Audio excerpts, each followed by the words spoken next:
A new partnership of nations has begun, and we stand today at a unique and extraordinary moment.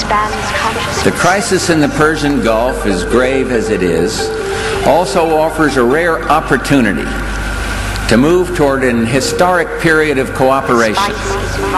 Out of these troubled times, our fifth objective, a new world order, can emerge, a new era, freer from the threat of terror, stronger in the pursuit of justice, and more secure in the quest for peace. An era in which the nations of the world, East and West, North and South, can prosper and live in harmony. The kind of occasion where the crisis calls into question old certainties and minds are more open to change. These are very special moments, and they are not happening every day. We have to understand that it's really one of those moments where there is some higher plasticity, and then when we can make a real change.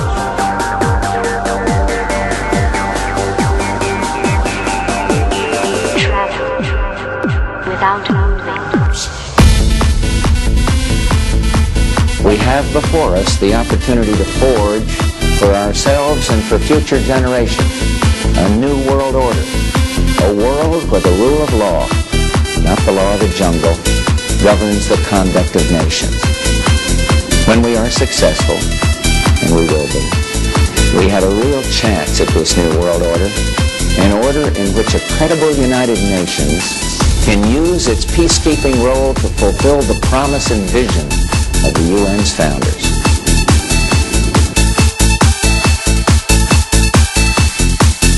It is a big idea, a new world order, where diverse nations are drawn together in common cause.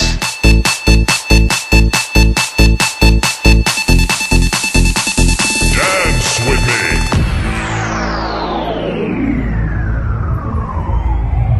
Hasta la vista, baby.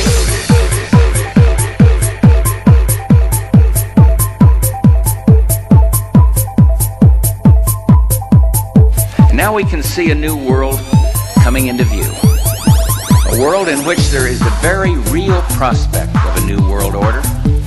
In the words of Winston Churchill, a world order in which the principles of justice and fair play protect the weak against the strong. A world where the United Nations, freed from Cold War stalemate, is poised to fulfill the historic vision of its founders.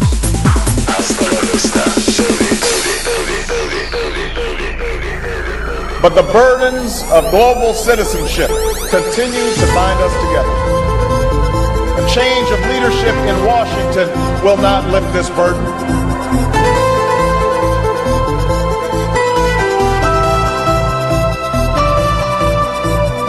All these new challenges are bringing together about the biggest restructuring we have ever seen, not just of the global economy, but of the global order as a whole.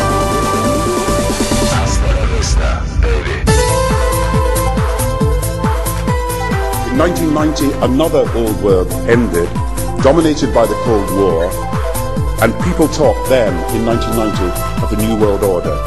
What they actually meant then was a new political order. And what was not foreseen then, but is obvious now from everything that we see and do, what we experience in every day of our life, is the sheer scale and speed and scope of globalization. And it's only now that we can begin to understand that the world order that globalization brings and what it's going to look like, it's driven forward now not just by the balance of military strength, the Cold War times, or ordinary political power. It's being driven forward by a seismic shift in economic power that we see around us. But what does the New World Order mean for countries like ours who are looking to succeed? I suggest that the countries that are going to succeed are those that combine flexibility, free trade, open markets, with proper stewardship of the environment and investment in education, infrastructure and innovation. And the question for us is how we meet and master all these challenges to ensure that Britain enhances its competitiveness in the process and realizes what I believe is our destiny, of success in this new world order. So, in conclusion, ladies and gentlemen, a new world is emerging. It is a new world order with significantly different and radically new challenges for the future. Hasta la vista, baby.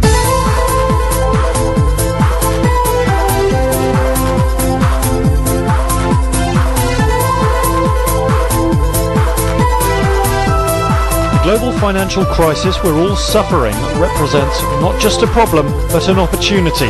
That's set to be the message from the Prime Minister today. Gordon Brown's to claim the financial crisis has thrown up a unique opportunity to create a truly global society. He's championing internationalism and not protectionism, and he reckons the United States and Europe are going to be key to forging his vision of a new world order. And he's outlining 5 challenges facing the globe in a key speech at this evening's Lord Mayor's banquet.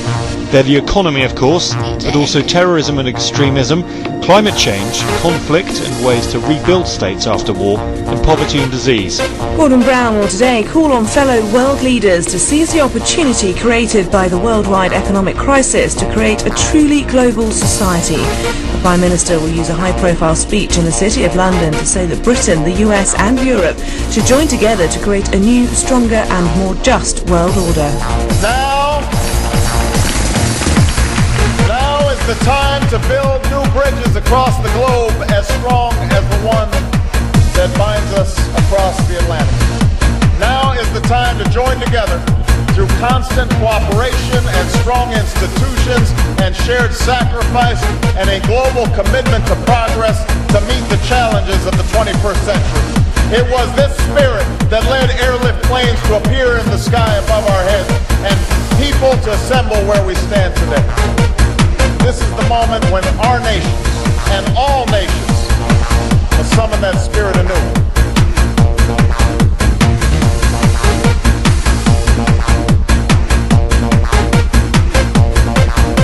Dear friends and colleagues, saying goodbye is never easy.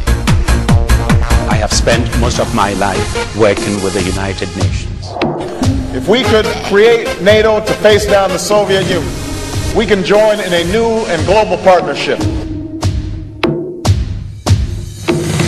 But my country and yours have a stake in seeing that NATO's first mission beyond Europe's borders is a success.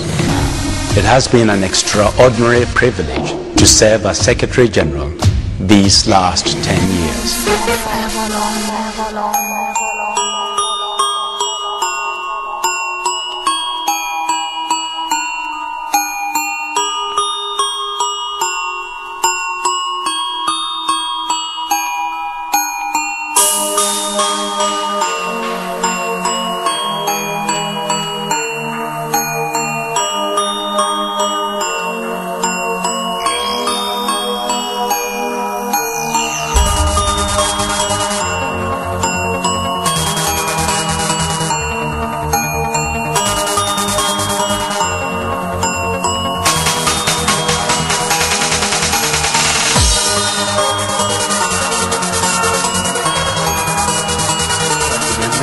They're coming for your Social Security money.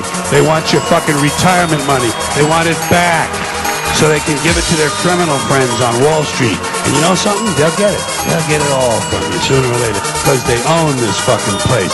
It's a big club, and you ain't in it. You and I are not in the big club. It is a big idea, a new world order where diverse nations are drawn together in common cause